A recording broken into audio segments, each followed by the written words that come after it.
صديقي، الياقوت الأحمر حجر الملوك واسمه بالإنجليزية الروبي، وله اسم متاخد من اللاتينية.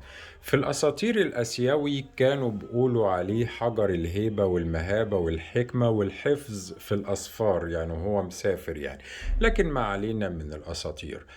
للياقوت مقاييس أربعة تسمى مقاييس السي اس الأربعة، اللي بتعتمد على نقائه والشوائب، وعلى الصلابة، وعلى القط، وعلى الوزن.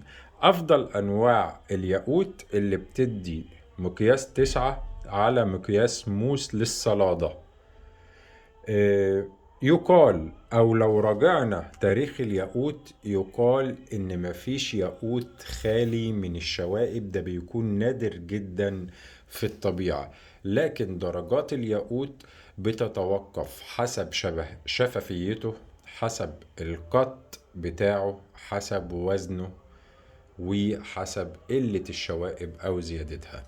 دي ياقوتة بحجم 19.5 إيرات، سعرها 3000 جنيه. ليه يا بوبش رغم انك انت عرضت ياقوت اقل؟ لان كل ياقوت له درجته يا صديقي. اشوفك على خير.